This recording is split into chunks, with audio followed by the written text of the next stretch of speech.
Ambassador Jinwoo Park walked through the massive halls of Nexus Prime Station. The walls stretched high above his head, built for creatures much larger than humans. Alien species moved past him in the corridors. Some had scales, others had fur, and a few glowed with their own light. Jinwoo had studied them all before coming here.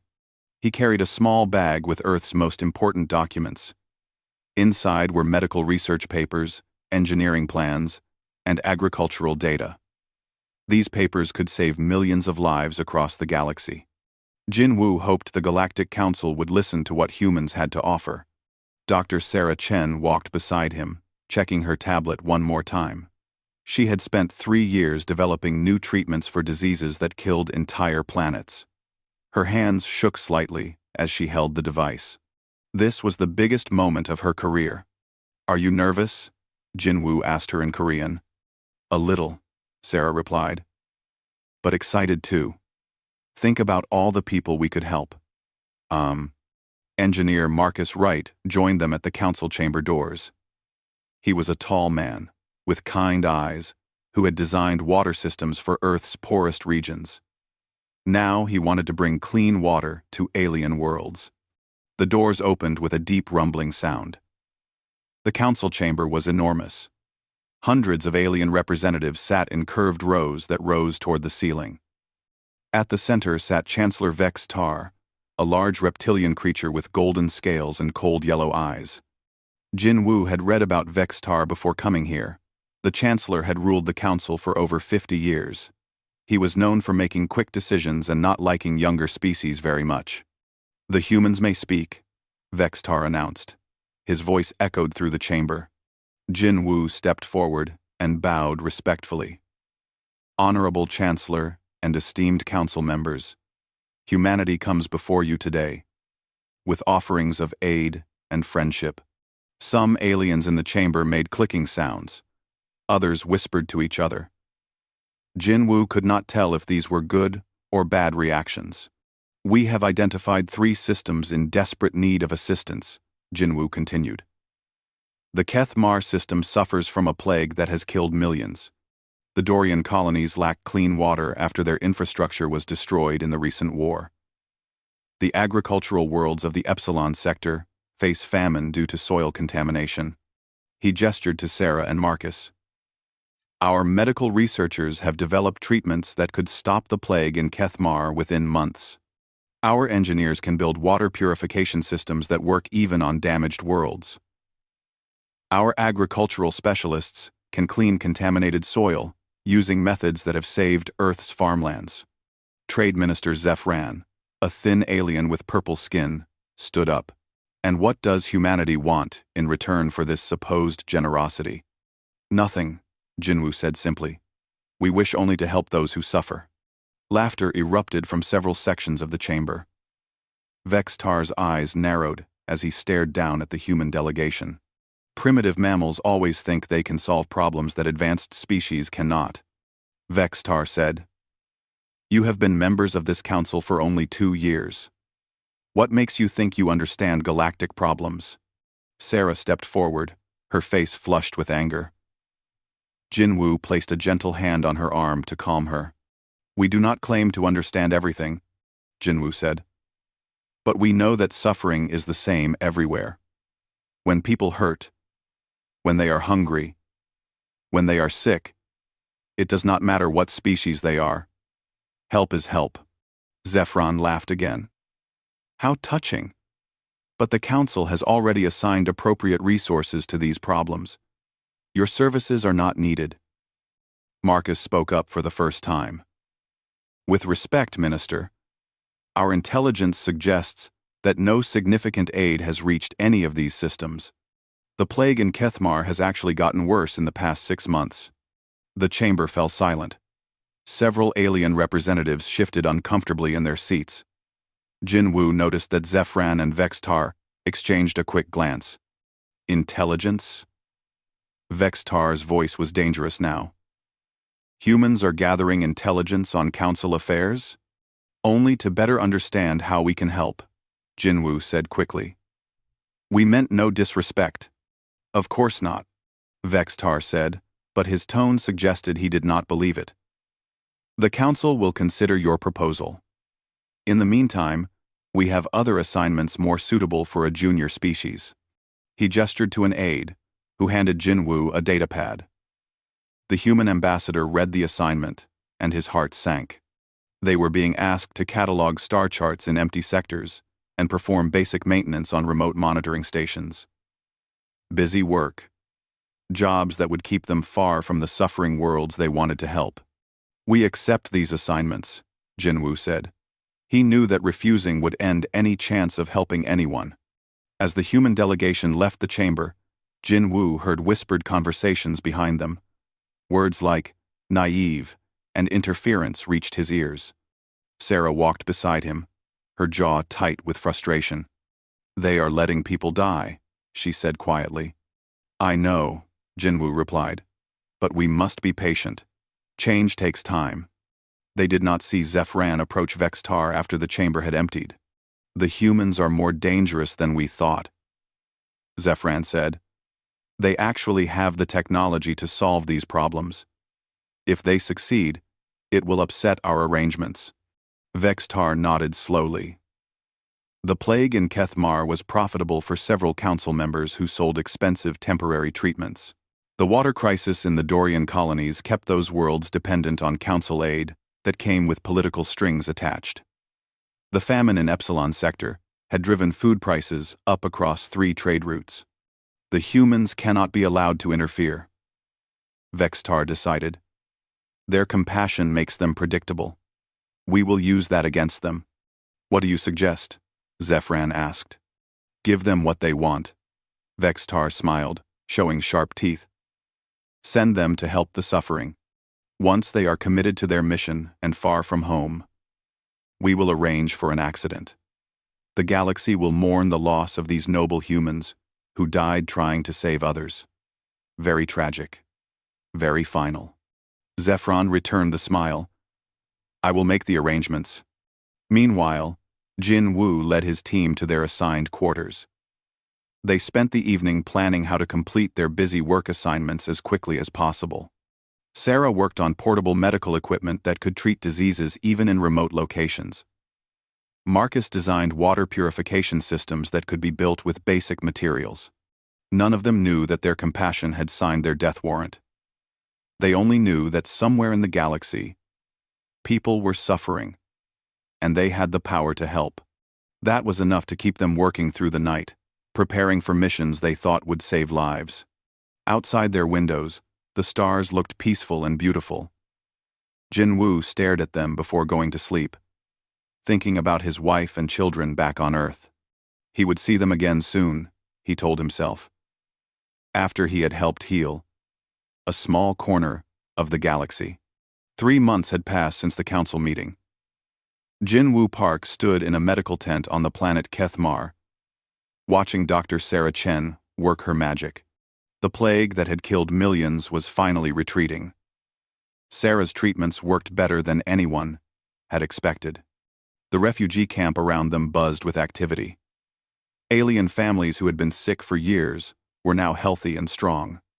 Children played games between the tents, while their parents worked to rebuild their lives. It was exactly what Jinwoo had hoped for when they first came to the council. The infection rate has dropped by 80%, Sarah told him, wiping sweat from her forehead. Another month, and we can declare this area completely clean.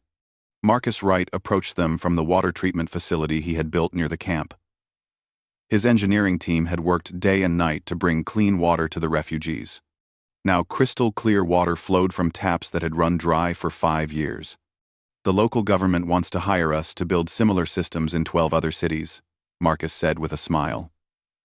Word is spreading that humans actually know what they are doing. Jinwoo felt proud of his team, but something bothered him. Yesterday, Sarah had made a disturbing discovery while analyzing the plague samples. The disease was not natural. Someone had created it in a laboratory and released it deliberately. Did you finish the analysis? Jinwoo asked Sarah quietly. Her face darkened. The genetic markers are clear. This plague was designed to target this species specifically. Even worse, I found traces of a suppression agent. What does that mean? Marcus asked. Someone has been secretly giving the population small doses of medicine to keep them alive, but not healthy? Sarah explained. They were maintaining the plague deliberately, keeping people sick enough to need expensive treatments, but not sick enough to die quickly. Jinwoo felt anger building in his chest. The council had known about this. Some members were probably involved.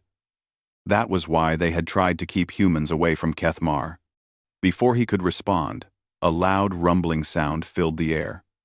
3 large council ships descended from the sky, their engines creating dust storms as they landed near the medical camp. Armed soldiers in council uniforms jumped out of the ships. Their leader was a tall alien with blue skin and 4 arms. He wore the insignia of the Council Security Division. "Attention human medical team," the leader announced through a translator device. "I am Commander Thexul. You are ordered to evacuate immediately." Jinwoo stepped forward. "Commander, we are in the middle of critical medical work. The plague is nearly eliminated, but our patients need continued care. Dangerous solar flares have been detected in this system," Commander Thexul said. "All non-essential personnel must evacuate within 1 hour. This is for your safety." Sarah looked up at the sky. It was clear and bright. She checked her instruments. "I am not reading any solar activity," she said. "Our sensors are more advanced than yours," the commander replied coldly. "You will come with us to a safe zone until the danger passes." Jinwoo did not like this, but he also did not want to put his team in danger. If the council said there were solar flares coming, maybe they knew something humans could not detect. "How long will we need to stay in the safe zone?" he asked. "Until we determine it is safe to return," Commander Thexul said. "Gather your essential equipment and personnel. Leave everything else." The human team quickly packed their most important medical supplies and research data. The refugees watched sadly as their healers prepared to leave. Many tried to thank the humans in broken English or through gestures. An elderly Kethmar female approached Jinwoo as he loaded equipment onto the council ship. She pressed something into his hand, a small carved stone that was warm to the touch. "For bringing light to darkness," she said in heavily accented English. "Come back to us." "We will," Jinwoo promised, though something in his heart whispered that he might be lying. The human team boarded the council ship. It was larger than any vessel they had ever seen, with technology far beyond anything Earth possessed. The crew was made up of different alien species, all wearing council security uniforms. As the ship lifted off from Kethmar, Jinwoo noticed they were heading in the wrong direction. He had studied the star charts of this region carefully. The nearest council safe zone was toward the galactic center, but they were flying toward the outer rim. "Commander," Jinwoo approached Thexul on the bridge. "Are we going to Safe Zone 7? This course seems incorrect." The commander looked at him with cold eyes. "Our destination has been changed for security reasons. Sit down and remain quiet." Hours passed. Sarah worked on her tablet, analyzing more plague data. Marcus studied the ship's design, fascinated by the engineering. Jinwoo stared out the windows at star patterns he did not recognize. "Jinwoo," Sarah called softly. "Come look at this." She showed him her tablet screen, which displayed the ship's navigation computer. She had managed to access it using skills she learned as a medical researcher working with complex databases. "We are headed for the Black Nebula," she whispered. "That is not a safe zone. Ships that enter the Black Nebula are never seen again." Jinwoo's blood turned cold. The Black Nebula was known throughout the galaxy as a ship graveyard. The gravitational anomalies and radiation storms there made survival impossible. He looked around the bridge. The alien crew members were watching their human passengers with expressions that were definitely not friendly. Commander Thexul was speaking quietly into a communication device. Jinwoo moved closer and heard part of the conversation. The commander was speaking in Galactic Standard, which Jinwoo understood. Cargo will be delivered to designated coordinates in 6 hours, Thexul said. Accident report is already prepared. Solar flare damage to life support systems. No survivors expected. Jinwoo felt his heart stop. They were not being evacuated. They were being murdered. He returned to his team and quietly explained the situation. Sarah's face went white with shock. Marcus clenched his fists so hard, his knuckles cracked. "Why?" Sarah whispered. "We were helping people." "That is exactly why," Jinwoo realized. "We discovered that the plague was artificial. We were about to expose whoever was profiting from the suffering. They cannot let us live to tell others what we found." Marcus looked around the ship with new eyes. "Can we fight our way out? Against a full crew with advanced weapons?" "No," Jinwoo said. "But maybe we can survive long enough to get a message to Earth." Sarah was already working on her tablet. "If I can access the ship's communication array, I might be able to send a data burst toward Earth before they stop me." "Do it," Jinwoo said. "Tell them everything we discovered. Tell them what the Council really is." As Sarah worked, Jinwoo thought about his wife and children back on Earth. He thought about the refugees they had helped on Kethmar. He thought about all the people across the galaxy who suffered while corrupt council members profited from their pain. If they were going to die, at least Earth would know the truth. Someone would carry on their mission. Someone would make sure that justice came for the innocent. Outside the ship's windows, the stars grew strange and twisted as they approached the deadly nebula. Jinwoo touched the carved stone the Kethmar woman had given him. It was still warm. "For bringing light to darkness," he whispered. Soon, Earth would learn what had happened here. And when they did, Jinwoo hoped they would bring a light bright enough to burn away all the shadows in the galaxy. President Min-jun Kim sat in the emergency meeting room deep beneath the Blue House in Seoul. The walls were lined with screens showing news feeds from around the world. Every channel was broadcasting the same story. Earth's diplomatic team had been murdered by the Galactic Council. 6 weeks had passed since Jinwoo Park's final message reached Earth. The transmission was broken and filled with static, but the important parts were clear. The Council had tried to kill the human delegation for discovering their crimes. Jinwoo and his team were somewhere in the Black Nebula, probably dead. "Show me the message again," President Kim said quietly. The main screen flickered to life. Jinwoo's face appeared, bloody and desperate. Behind him, sparks flew from damaged ship systems. The sound of alien voices shouting could be heard in the background. "Earth Command, this is Ambassador Park." Jinwoo's voice crackled through the speakers.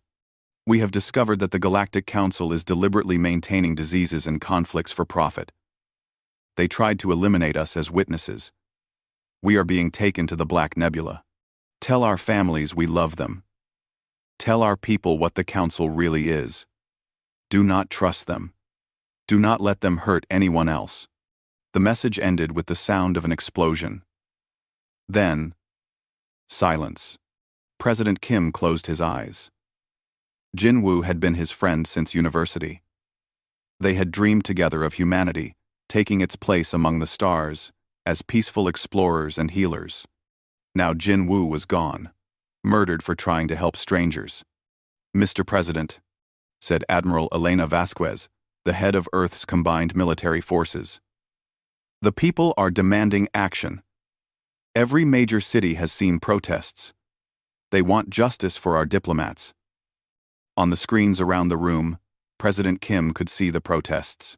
Millions of people filled the streets of New York, London, Tokyo, Mumbai, Lagos, and Sao Paulo. They carried pictures of Jinwoo, Sarah, and Marcus. Signs demanding war against the Council were everywhere. "What are our military options?" President Kim asked. Admiral Vasquez activated a holographic display showing the galaxy. "Honestly, sir, it looks hopeless. The Council has thousands of member species and millions of ships. We have barely 200 vessels capable of interstellar combat. Defense Minister James Liu, Jinwoo's old friend from their university days, leaned forward. Elena, tell him about the Black Projects.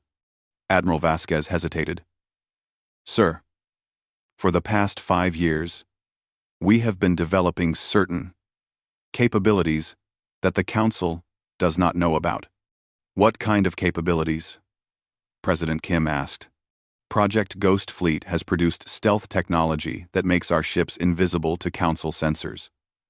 Project Thunder has developed kinetic weapons that can penetrate their energy shields. Project Kindred has created artificial intelligence systems for fleet coordination that are faster than anything the Council has. President Kim stared at the holographic display. How many ships can we deploy? 300 combat vessels, all equipped with the new technology. Plus, support ships and troop transports. It is not nearly enough to defeat the entire Council, but it might be enough to rescue our people if they are still alive. You think they might have survived? Defense Minister Liu asked hopefully. Jinwoo is resourceful, Admiral Vasquez said. If anyone could survive the Black Nebula, it would be him. But even if they are dead, we need to send a message. The Council cannot be allowed to murder humans without consequences. President Kim stood and walked to the window. Outside, he could see protesters in the streets of Seoul. Korean families held pictures of Jinwoo and demanded that their government protect them from alien threats. What about the other species in the Council? He asked. Surely they are not all corrupt. Intelligence Director Sarah Martinez spoke up for the first time. Our analysis suggests that the Council is controlled by a small group of older, powerful species. Many of the younger members are just as oppressed as the species they claim to govern. If we could prove the Council's crimes, we might turn them against the leadership. The evidence Jinwoo gathered about the artificial plague would be enough, Defense Minister Liu said. But we need to retrieve it from wherever he hid the data. Admiral Vasquez smiled grimly. Our ships can access Council computer networks without being detected. If the evidence exists, we can find it and broadcast it across the galaxy. President Kim thought about his own children, safe in their beds upstairs. He thought about Jinwoo's children, who would grow up without their father. He thought about all the alien children who had suffered while the Council profited from their pain. Admiral, how quickly can you prepare the fleet? He asked. The ships are already mobilized, sir. We can launch within 12 hours. Do it, President Kim decided.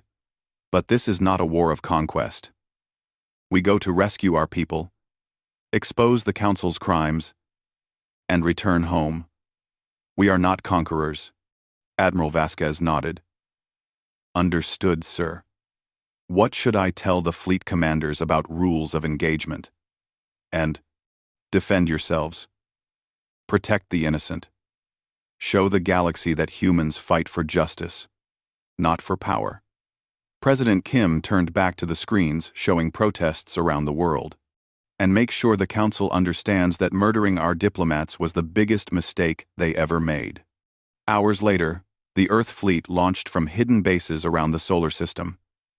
300 sleek ships emerged from behind asteroids and moon bases. They were smaller than Council vessels, but moved with deadly precision. Admiral Vasquez stood on the bridge of the flagship, watching Earth shrink behind them. Her crew was made up of volunteers from every nation on Earth. They had trained for this mission without knowing if it would ever come. Admiral, her communications officer called. We are receiving thousands of messages from Earth. Citizens wishing us luck. Put one on the main screen, she ordered. A young Korean girl appeared on the display. She was maybe 8 years old, with serious eyes and a drawing in her hands. Please bring Uncle Jinwoo home, the girl said in English. He promised to teach me about the stars when he came back. Admiral Vasquez felt tears in her eyes. Jinwoo had called her 2 days before leaving for the Council. He had been so excited about showing humanity's best qualities to the galaxy. Set course for Council space, she ordered. Maximum stealth. The Council thinks humans are weak and peaceful. Time to show them what peaceful humans do when you threaten their family. The fleet jumped to faster-than-light speed, heading toward the heart of the galaxy. Behind them, Earth continued to turn, its people united in purpose for the first time in history. On the bridge of the flagship, Admiral Vasquez recorded a message to be sent to the Council when they arrived. "This is Admiral Elena Vasquez of the Earth Defense Force. You took our diplomats, who came in peace. You tried to murder them for offering help to the suffering. You made one critical error in your calculations. You assumed that because we are compassionate, we are weak. You are about to learn the difference." The message would be transmitted when they reached Council space. By then, it would be too late for the Council to prepare adequate defenses. Earth was coming, and humanity's righteous anger was a force the galaxy had never seen before. Chancellor Vextar was enjoying his morning meal when the first reports reached him. 3 outer perimeter stations had gone silent during the night. He dismissed it as equipment failures. The Galactic Council controlled thousands of systems. A few broken communication relays meant nothing. "Chancellor," his aide approached nervously. "We have lost contact with 12 more stations in the outer rim." Vexitar looked up from his food. 12? Send repair teams to investigate." "Sir, the repair teams are not responding either." A cold feeling crept up Vextar's spine. He activated his personal communication device and tried to contact the Council's military commanders. Static filled the channel. Then, silence. Trade Minister Zefran burst into the dining chamber, his purple skin pale with fear. "Vextar, we have a problem. Something is systematically destroying our border defenses." "What kind of something?" Vextar demanded. Before Zefran could answer, every alarm in Nexus Prime Station began screaming. Red lights flashed through the corridors as emergency systems activated. The station's artificial intelligence spoke in a calm voice that somehow made everything more terrifying. "Unknown. Fleet detected approaching the station. Configuration, unknown. Council vessels are advised to prepare for combat." Vexistar and Zefran rushed to the command center. The main display showed the space around Nexus Prime. At first, it looked empty. Then shapes began appearing as if materializing from nothing. Ships, hundreds of them. "Where did they come from?" Vextar shouted. "Stealth technology," the military commander replied. "Advanced beyond anything in our databases. The ships are small, much smaller than standard Council vessels." Vextar studied the display. Each enemy ship was maybe 1/10 the size of a Council battleship. They moved in coordinated groups like hunting packs. Their design was sleek and efficient. "Who are they?" he asked. His answer came in the form of a transmission that played on every screen in the command center. Admiral Elena Vasquez appeared, wearing the uniform of Earth's military. Behind her, human crew members worked at stations Vextar did not recognize. "This is Admiral Elena Vasquez of the Earth Defense Force. You took our diplomats who came in peace. You tried to murder them for offering help to the suffering. You made one critical error in your calculations. You assumed that because we are compassionate, we are weak. You are about to learn the difference." Vextar's jaw dropped. "Humans? Impossible. They barely have space travel." The first human ship attacked before he finished speaking. It moved faster than anything Vextar had ever seen, firing weapons that appeared as streaks of silver light. A Council battleship the size of a city block exploded in seconds. "Return fire," Vextar ordered. The Council ships tried to fight back, but their massive energy weapons could not target the quick human vessels. The humans attacked like a pack of wolves hunting a giant animal. They struck from multiple directions, then vanished before the Council ships could respond. "Sir, their weapons are bypassing our shields completely," the military commander reported. "They are using some kind of kinetic projectiles instead of energy beams." More Council ships exploded. The humans had clearly studied Council defenses and designed their weapons specifically to counter them.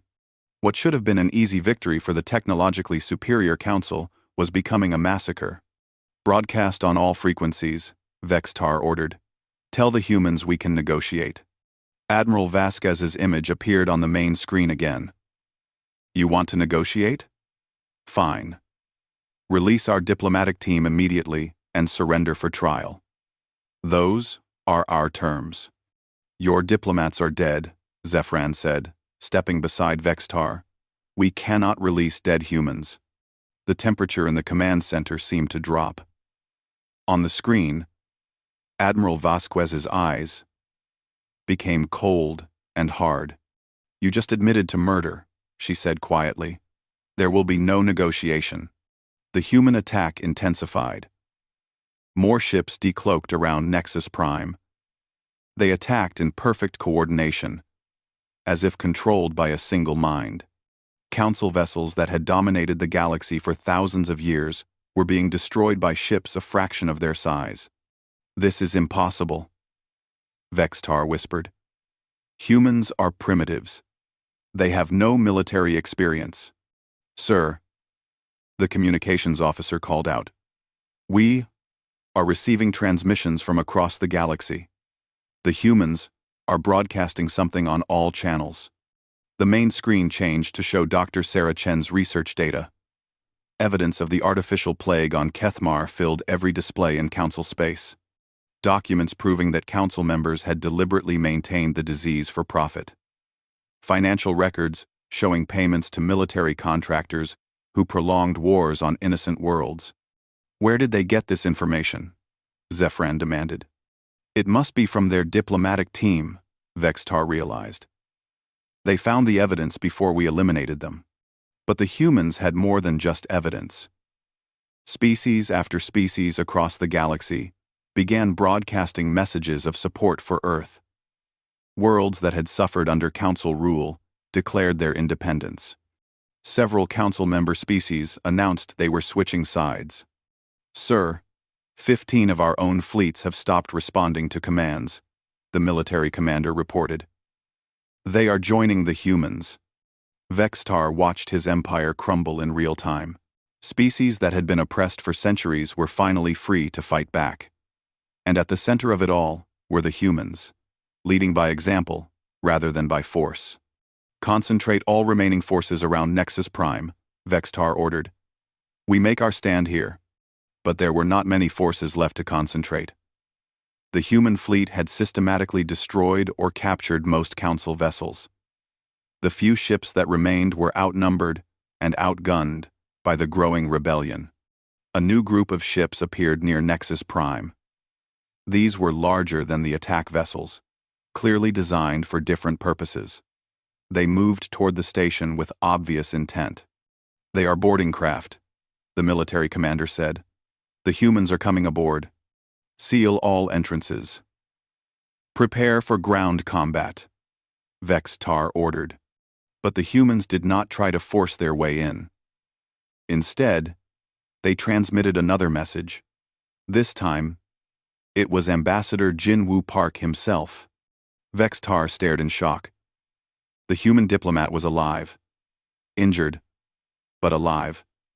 He stood on what appeared to be a human ship, with Dr. Chen and Engineer Wright beside him. "People of the galaxy," Jinwoo said in a calm voice. "We came to you in peace. We offered healing to your sick, water to your thirsty, and food to your hungry. Some of your leaders tried to kill us for this compassion. But we survived. And we learned the truth about the corruption that has ruled your lives for so long." He held up data pads filled with evidence. Every artificial plague, every prolonged war, every starving world that could have been fed. All of it was maintained by a small group of Council members who profited from suffering. Today, that ends. The boarding craft attached to Nexus Prime. But instead of armies, the humans brought doctors, engineers, and relief workers. They came not as conquerors, but as liberators. "Sir, what are your orders?" the military commander asked. Vextar looked around the command center. His officers were staring at the screens, watching human medical teams tend to wounded council soldiers. The humans were treating their enemies with the same compassion they had shown to strangers. For the first time in his long life, Vextar understood that he had chosen the wrong side in this conflict. But it was too late to change now. "Prepare my escape ship," he said quietly. "We withdraw to the outer systems and regroup." As alarms continued to wail through Nexus Prime, Vextar fled toward his personal hangar. Behind him, the age of the corrupt council was ending. Ahead of him waited exile and the knowledge that he had made an enemy of the most dangerous force in the galaxy. Human righteousness combined with human capability. 3 months after the battle for Nexus Prime, Ambassador Jinwoo Park stood before the largest gathering in galactic history. Representatives from over 2,000 species filled the Great Assembly Hall. The corrupt Galactic Council was gone, replaced by something new, something better. Jinwoo looked out at the crowd and saw faces that had once been enemies now working together. Former council species sat beside the worlds they had oppressed. Human diplomats worked with alien engineers to rebuild damaged systems. It was exactly what he had dreamed of when he first came to the stars. His injuries from the escape from the Black Nebula had healed, but the scars remained. The Council's attempt to murder him and his team had failed, but barely. They had survived in a damaged escape pod for weeks before Admiral Vasquez's rescue ships found them. "Honored delegates," Jinwoo began, speaking into the translator that would carry his words to every corner of the galaxy. "6 months ago, I stood in the old council chamber and offered humanity's help to those who suffered. We were told that help was not needed. We were told that suffering was natural and could not be ended." He gestured to the screens around the hall that showed images from across the galaxy. Medical teams curing diseases on Kethmar. Engineers bringing clean water to the Dorian colonies. Agricultural specialists healing the poisoned soil of the Epsilon sector. Today, I stand before you to say that suffering is not natural when we have the power to end it. Oppression is not inevitable when we choose to resist it together. The old council failed because it served the few at the expense of the many. This new assembly will serve all people, of all species, equally. The applause that followed shook the station. Jinwoo had to wait several minutes before he could continue speaking. "The universal charter that you have all approved today contains one simple principle," he said. "No being has the right to profit from another being's suffering. This means no more artificial plagues, no more wars prolonged for economic gain, no more starving worlds ignored because feeding them is not profitable." Dr. Sarah Chen sat in the front row, now wearing the insignia of the Galactic Health Service. Her treatments had eliminated 12 different plagues in the past 3 months. Diseases that had killed millions for centuries were now nothing more than bad memories. Engineer Marcus Wright sat beside her, representing the new Infrastructure Development Corps. His teams had brought clean water to 47 worlds and were working on dozens more. The refugee camps that had dotted the galaxy were becoming thriving settlements. "But we have not forgotten those who tried to prevent this progress," Jinwoo continued, his voice becoming serious. "Former Chancellor Vextar and his allies are still hiding in the outer systems. They continue to spread disease and start conflicts wherever they can. They believe that if they cause enough suffering, the old system will return." A screen displayed images of Vextar's terrorist attacks. Poisoned water supplies on newly liberated worlds. Sabotaged peace talks between former enemies. Assassination attempts on reform leaders. "Vextar thinks that humans showed mercy because we are weak," Jinwoo said. "He is wrong. We show mercy because we are strong enough to choose it. But mercy has limits." Admiral Vasquez stood up from her seat among the military commanders. Her joint peacekeeping force now included ships from dozens of species, all working together to protect the new order.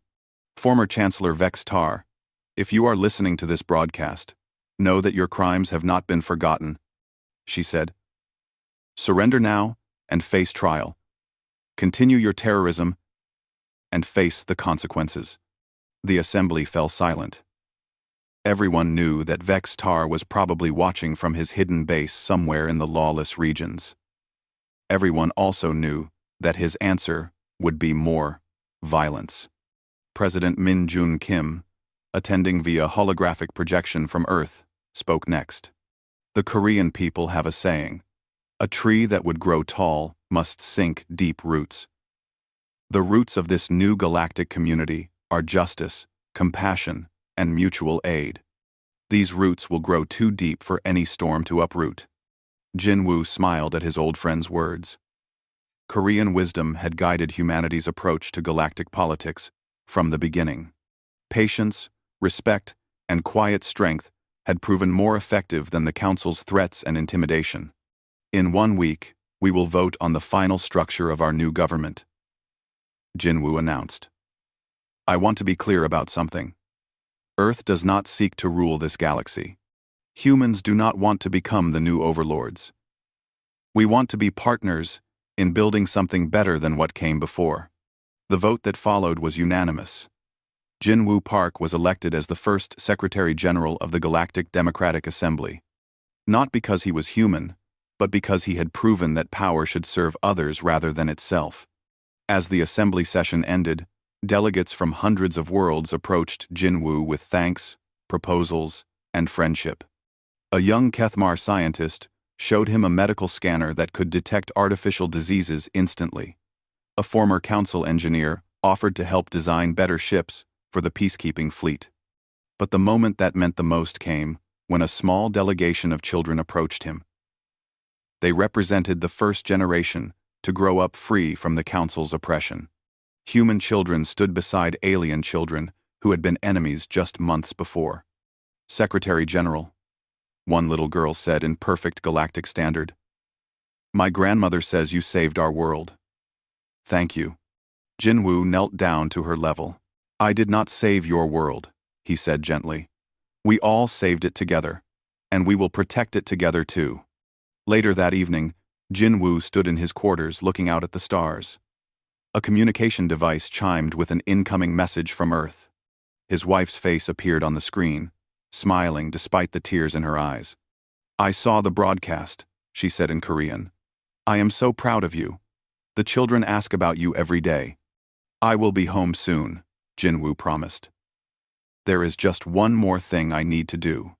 The next morning brought news that everyone had been expecting. Vex-Tar had been captured by joint human-alien forces while attempting to poison a water supply on the world of New Haven. The former Chancellor's reign of terror was over. The trial was broadcast across the galaxy.